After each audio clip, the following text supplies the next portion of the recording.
What's up? Welcome to the Existential Stoic Podcast. Have you ever wanted to read the Daodejing, but thought it would be too hard, too difficult, too obscure? Maybe today you're in luck because we're going to talk about that. So we're going to look at the Daodejing by Laozi, a pretty famous book. I'm Danny, and my buddy Randy. What's up, Randy? Hey, Danny. Yeah, And so, this what do you one, think of the? Oh, go ahead. yeah, this It's one what you was a thought of it. pleasure. This one was a pleasure to read through. I've read through it multiple times before, and it's just something that it's very easy to read.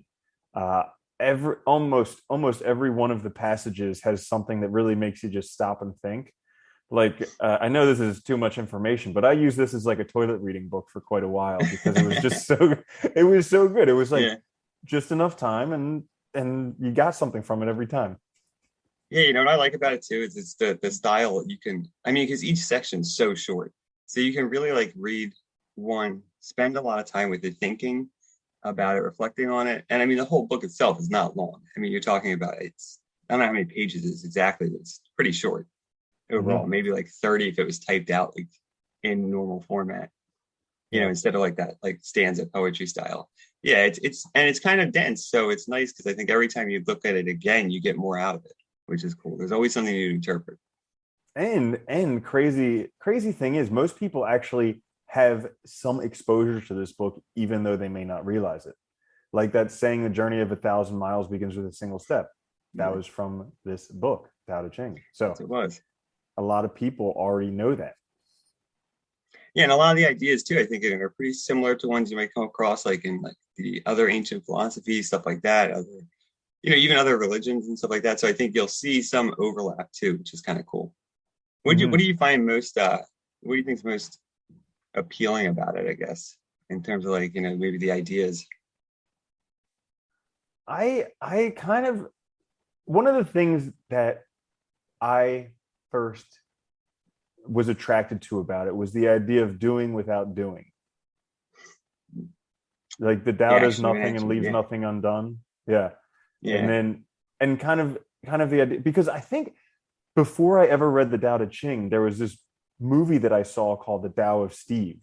It was about this dude who was like, I don't remember too much about it, but basically he was like picking up girls or something like that, and he was into the Tao Te Ching, something like that. But it was kind of this whole idea of doing without doing, and I think that's a very interesting thing. But there's a lot of other areas. Like every time I read it, there's definitely more stuff that sticks out to me. Um, yeah. Yeah. How about you? I mean, I really like Wu Wei. The action of no action or doing without doing is really a cool concept, I think, and also a challenging one because it's kind of like getting back to like almost like our nature. I also like the idea too that in the down there's this. It's kind of like, I guess you could say it's contrary to modern world sees a lot of this as like false and fake, Hmm. and I think I always like that idea too because it's like questioning whether we're doing this right or whether we have things right. And I think that Taoism really does support a return to nature in a way that, is very different from the way we live now. But there's still a lot that can be applied from that, I think. And you can learn a lot from it, even still living in the world that we live in, obviously. Yeah. So I'd like to just go on a little bit of a tangent to begin with. I remember Go one of the ahead. passages was something about like slowness will always beat speed. And so it reminded me of the tortoise and the hare. Uh, how like the tortoise always wins. No matter how many times you Yeah. read it, the tortoise always wins.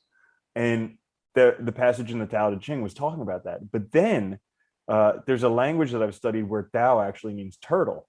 And like there's theories of the world where like the world is turtles all the way down. And so I Yeah. just found it like kind of a unique coincidence how the turtle always wins. He's talking about slowness and it's turtles all the way down. And Tao means turtle in a language. And I was just like, I It's interesting. wonder what's going on. Did you ever read Turtle, Discworld? turtle. Terrible. Did you ever read Discworld? That any of the Terry Pratchett I books? haven't I haven't read The Discworld supported by four elephants on a great turtle. Oh, I've Not too bad. okay, Yeah. awesome. Very You might cool. have seen they did movies with it too. It's pretty good. Yeah, should Yeah. we do so Taoism was about, I think it was in the really like 400 or 500 BC area. I think it was written, if I remember correctly. It's during the Warring States period of ancient China. So there's a lot of social unrest and stuff. And like it was an idea that came out about that time, there's a bunch of others. You get Confucianism, Maoism, all these different ways of approaching sort of rethinking how we should basically think and conduct ourselves. And the goal was to get social harmony, right? To be better people. And I think that's central to Taoism. It's like trying to understand, human nature in a way that we can kind of get back to our roots and ultimately have a stable, better society where we're not, destroying the world around us and being so, I think, separated from it. I think that's a crucial thing in this, which is, we have this separation from nature. And in a sense, we've kind of like cut off part of ourselves. You can think of it like that, I always think of this, whenever I talk about this book in class, I always tell my students, like, think about the last time you were actually in nature. Like, most of us are, in our houses, in our rooms, in a building, or in a community or in a city that was planned by people, that's all laid out. There's nothing really like natural, no natural formations. And we think that's the world, but it's really like a facade we placed on the world, right? It's something fake that we're kind of living in, and we've distorted the natural world. So it's in a sense kind of trying to get back to, what's natural for us and thinking about our natures too, so we can be full people, right? In an important way, which I think is also an interesting idea. Yeah, and I like how in the Daodejing it kind of oftentimes comes back to this duality of things going on. Like there was one saying where it was, let's see, what is it? I don't remember. But oh yeah, when goodness is lost, there's morality. So like we have this whole idea of good and bad, and we need to, justice, and people need to be good or bad. But like you Yeah. lose that, and then it's there. People will just be good. And like the other thing is like stop thinking and end all your problems. It's like, Yeah. but we're like, no, I need to think my way out of these problems. And I remember like I went to this Sedona method course a while ago, and like one of the big things would be he would just ask like, are you trying to figure it out? Because people just try, like, Yeah. people get their problems because they're thinking, and then they try and think their way out of these problems that come about from thinking. But it's like you can't do that. Yeah. Yeah, it's like, that whole, I mean, it's funny because a lot of times you'll see like Taoism is associated with like going with the flow, but it is true to a certain extent. It's like it's taking a non, we taking in the course of least resistance essentially. And I think you're right. When we overthink things, we make all these problems for ourselves. When if we just stopped and sought silence, we would probably find the answer, right? Or we'd know what to do, or just Mhm. do it. Do the right thing. And I think you see this kind of throughout the Taoism. I think that's one of the things people do struggle with when they first read it, is there is a lot of like weird use of language where it's a lot of like double negatives, or like a lot of contradictions, but it's meant to get you to that point to see that it's beyond that overthinking, or it's beyond rationalization sometimes, or beyond Mhm. conceptualization, that you get to like the truth. And also there's a ton of different translations for this book. Like Yes. every single Yeah. one is a completely different translation. Yeah.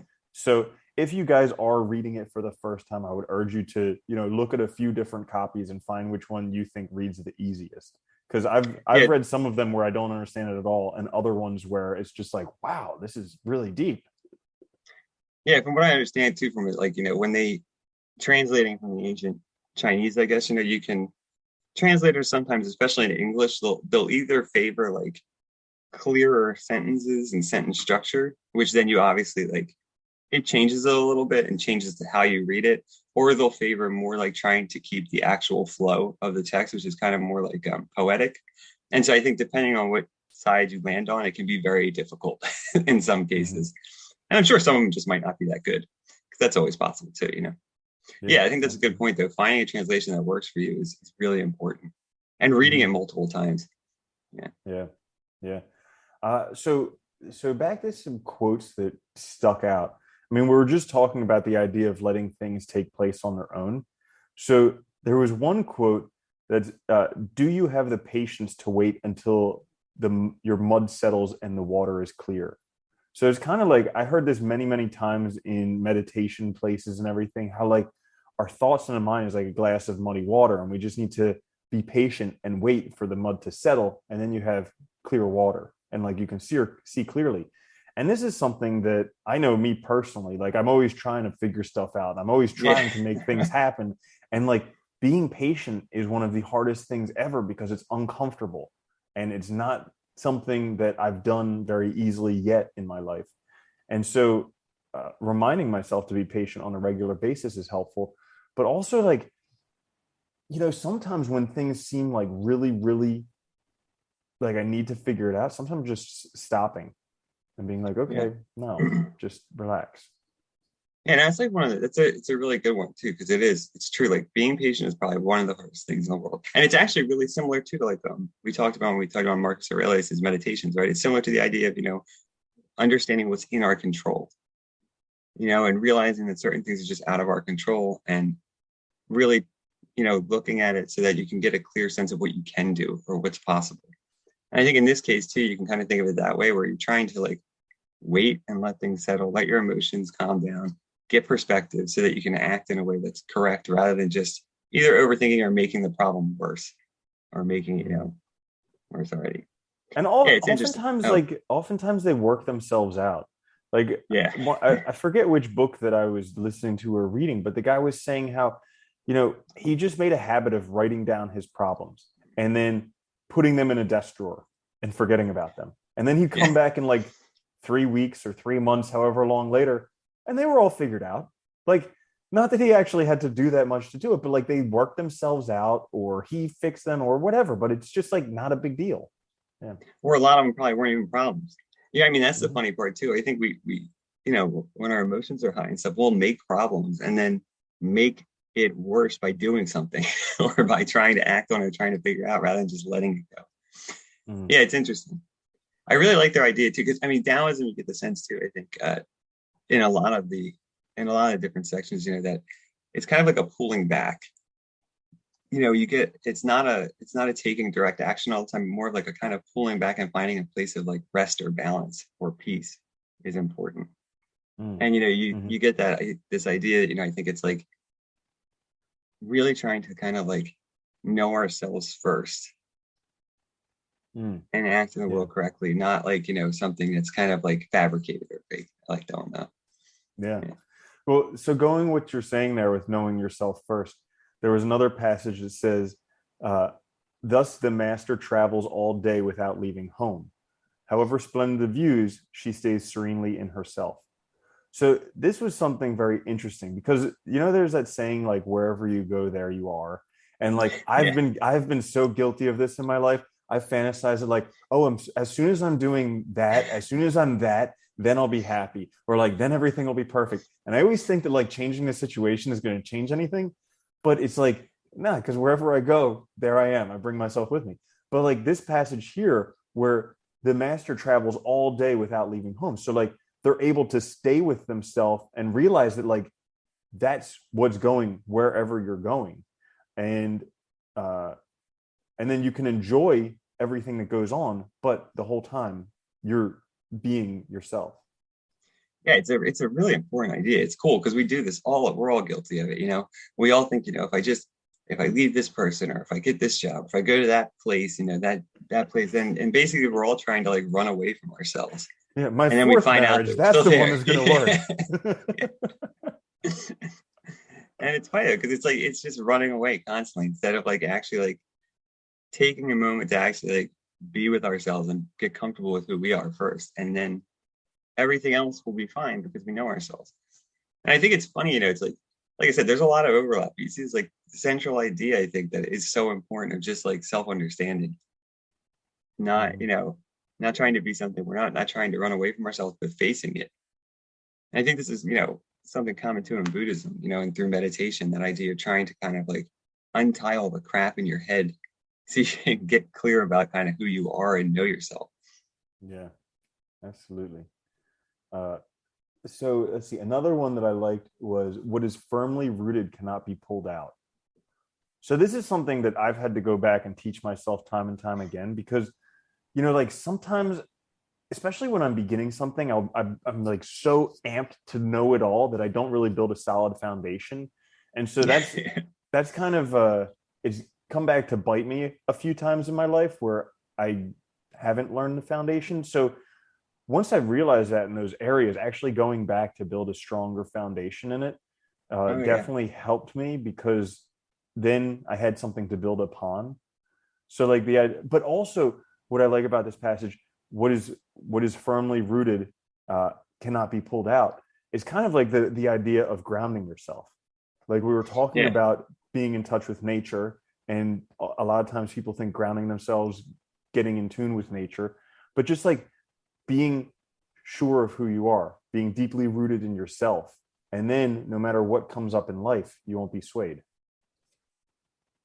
No, yeah, I think that's a good one too. And it's like, knowing your values, knowing what's actually important, it enables you to make better choices, but also not to be kind of rocked or shaken by other things.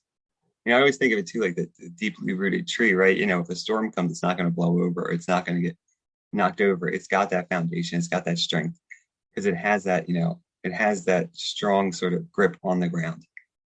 It's another way to maybe think of it too, is like that strong grip on reality, or being Mm. present in the world. And Yeah, it's an people interesting. Oh, people like it when you are deeply rooted, yeah, like yeah, because I think that a lot of people sometimes are uncertain themselves or uncertain of situations, and like you can just tell when there's somebody who's very deeply rooted, how like all of a sudden you just feel secure, like you're just like, okay, you're like, okay, they've got it handled, so I'm okay, this is good. yeah. It's like you see somebody who seems, yeah, they're not worried about something, or they know who they are, so you just feel good around them, right? I think Mhm. but it's a hard place to get to.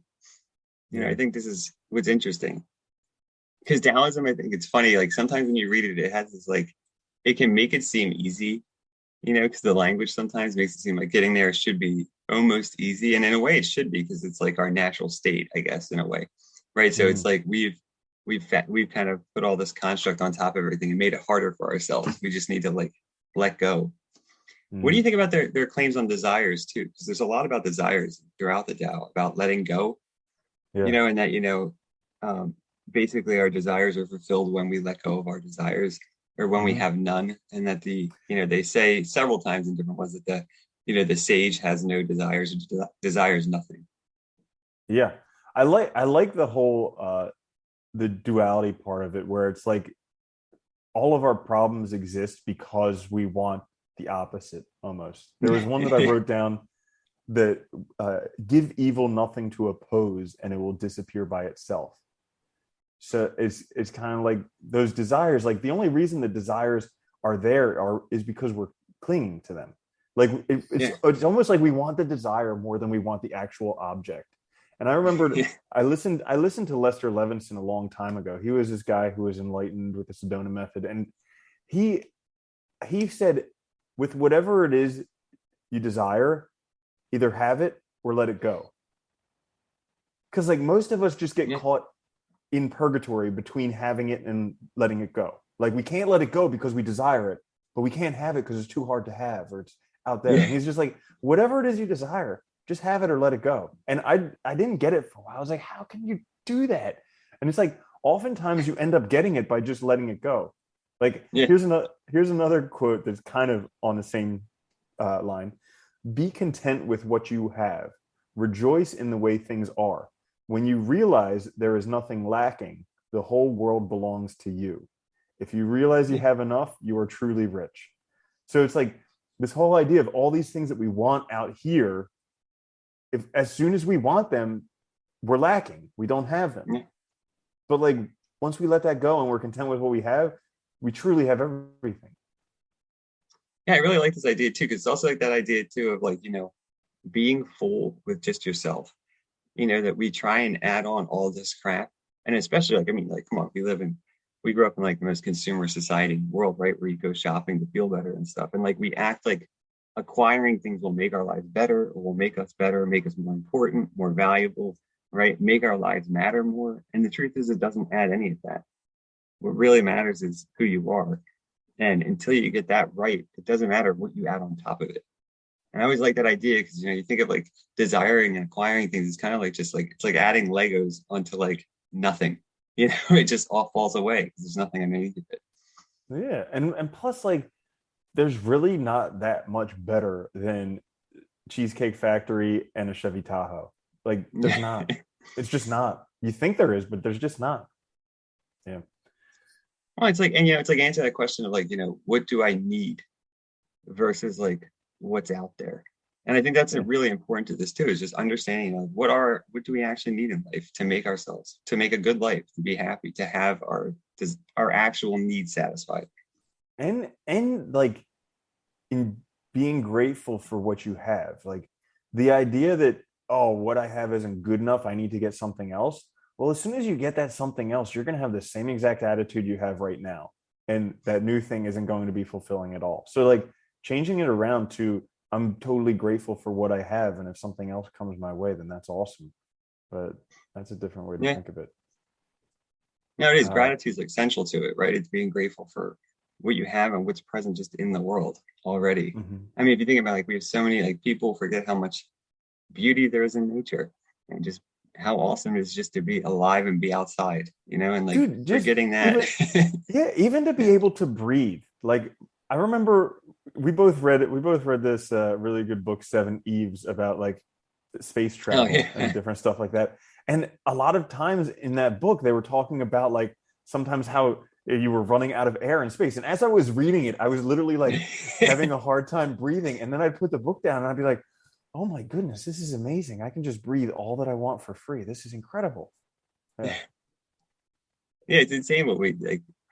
It's funny actually how we kind of like, I don't know, we make things so much harder. We make the world so much harder by having all these demands that we place on ourselves for no reason that don't really get us anywhere further or Mm, make our lives any better. yeah. Yeah. So here's another quote.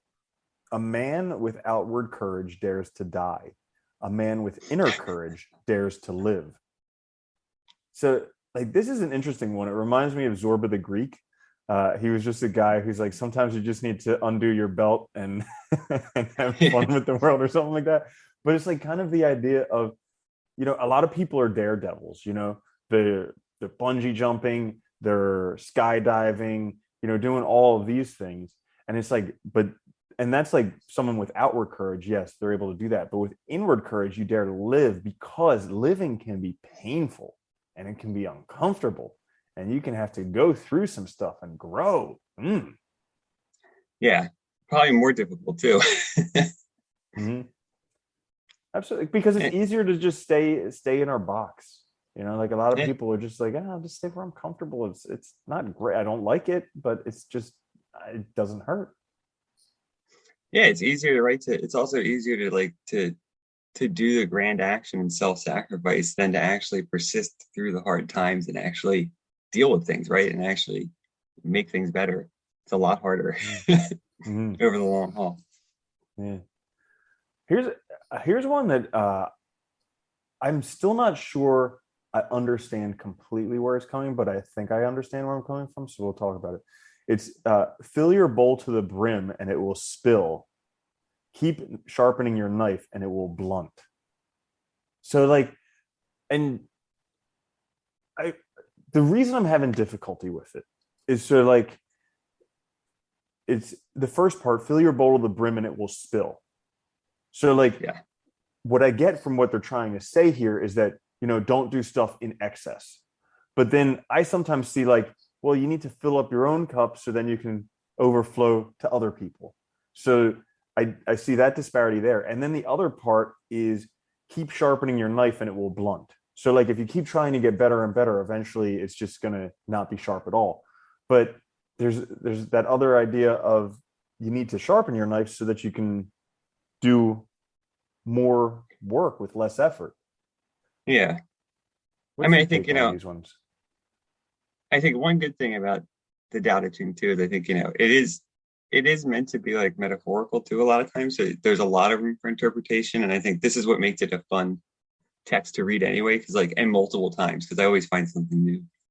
But I think too, maybe like with the knife one, right? If you keep sharpening your knife, but you never use it, it'll just break, you'll eventually just break. Mm, It's like, I think part of it might be, yeah, you need to hone your skills. You need to hone your character, hone your skills, get clear about who you are and all. But you also have to do things. Because if you do nothing, if you just keep doing that, focusing on just that, you never actually used it, right? The knife just breaks ultimately, and it's never get put to use. You never actually do anything with it. And the bowl one, I always thought of that in the sense of like, you know, maybe desires or acquisitions, like we fill ourselves over, it overflows and we can't ever get it. So kind of Mm, having like a realistic sense of what we need. uh-huh. Yeah, that's there's that kind of having the realistic sense of that. There's also I see it somewhat of being moderation. And then Yeah. there's also this other, I guess, like a Zen parable or something along those lines, where a master goes um to share his knowledge with his student, and he's like, "You're like this cup of tea right here." And he just keeps pouring more and more into there Yeah. until it's overflowing. And he's like, "If you really want to learn anything new, first you have to empty your cup, and Yeah. then You have to, allow." Yeah. no, that's good. Yeah. Like you have to actually like process it, right? And take it in, not just have it sitting in the bowl in front of you, but actually like eat it, consume it. Yeah. I think Hmm. that's good. I like that. Yeah. That works Okay. well. Sweet. I'm glad we figured Yeah. it out. Figure that one Uh, out. Oh, here's a really good one. Is a good traveler has no fixed plans and is not intent on arriving. So this one, definitely, I experience this in my life all the time, because I always think that when I get somewhere, that's the end. It'll be Yeah. like the happily ever after type You're good. scenario. I'm like, as soon as I'm there, happily ever after, the end, you know. But it's never that way. It's just kind of like waypoints along the route. And it's just like, wherever I get there, then there'll be something else, and then there something else. But it's like, uh, I like that, because the good traveler has no fixed plans and is not intent on arriving. They're more involved in just the traveling, and they're okay Yeah. with, changing things up as they come along. We talked about this a lot too, with like, when we were talking about death and stuff and how to live like, either without regret or to live like the best life. And I think this is a really important idea, which is being there for the journey and being present in the journey and looking at the journey as the goal, not anything else. Because no matter where you get, there's always going to be something else, right? As long as you're alive, you're always going to still be doing things. So it's like seeing the journey as sort of the point and not anything beyond it. I think it's an important idea, I think, for all of us, because it's so easy to get caught up in thinking, the next goal is where I'm going to be complete or then I'm done. And it's like, well, Mm, no, you still have to keep going. So, mm, yeah, yeah. So overall, I mean, what do you think you get from the Tao Te Ching? I mean, I think overall, I like it because I think it's about living, finding that path that's kind of like it's simplistic in a lot of ways, which I like. It's not about sort of like, it recognizes, I think, in an important way that a lot of what we get caught up in is fake or contrived or, something that we kind of create for ourselves so that, understanding that most of our problems are just fabrications, they're things we created. And that, I really like the idea too that, like you can live a good life and there's plenty of it. Your life's probably good already. There's probably so much in your life that's already good that you're not seeing because you're not letting yourself see it. Like those are some of the important things I get from it that I really like. Mm, yeah, definitely. And I, I mean, for me, I really like the idea of doing without doing, but I'm still trying to understand what that is. Oh yeah, we didn't talk about that much. Yeah. We Yeah, should. Wait, yeah, action, no action. Yeah, it's usually yeah. interpreted that way, which is weird, like the action of inaction or the action of no action. Hmm. I mean, I think it's about like depending on how you look at it. I guess it's this idea that we normally when we act, in the world, it's really intentional, it's end driven, right? And for Taoism, I think that the sage and their idea of action is very you might think of it as like spontaneous action where you know yourself so well that you do what's right in that moment because it's the right thing to do without necessarily needing that extra layer of intention, like of that sort of end driven action, if that makes sense. Hmm. So an example that's often given is like, if you if you practice like a, and I don't know if this is exactly right, but it works sort of, but like if you practice an instrument or if you like play a sport, you can't think about what you're doing when you're performing, right? Because you would probably be terrible, right? You need to Hmm. like You need to learn all those skills and you need to know it so you have the muscle memory and everything so that when the situation arises, you respond in the right way. Right. And I think thinking of our lives that way, like how can we know ourselves so fully that our actions are like almost naturally flow from us, right? Rather than being sort of kind of this like, I guess, rationally directed type, outside of ourselves actions, if that makes Yeah. sense. Yeah, I like that, definitely. There's when you were talking about that, there's one area of my life where I kind of think that I apply this action of inaction type of thing, where is with with kind of goal setting. So my goals, I know what I want. I don't know how it's going to happen, but I know what I want and I trust that it's going to happen. So kind of letting it almost take place on its own. Like I still work towards the goal, but oftentimes I don't know exactly how it's going to come about. And then these things happen like so much faster than I ever could have imagined. Like it just Yeah. seems like they just get sped up just because I trust that it's going to happen and I just let it happen. Yeah, it's interesting. No, I think that's part of it. It's like, because you see like in and out Ching, will talk about a lot too, like, it uses nature as like examples and stuff, and like, like that they'll talk about the sage like going with the wind or not bending with, it's this idea that kind of we have it within ourselves to do the right thing, I think. And we know what to do. We usually get in our own way. I think there's that similarity there too. Yeah, I think that's a good example. If you kind of like sort of having maybe a trust in yourself, knowing that you can do it and knowing yourself enough to just keep going and you'll get it. Right. Mhm. Yeah.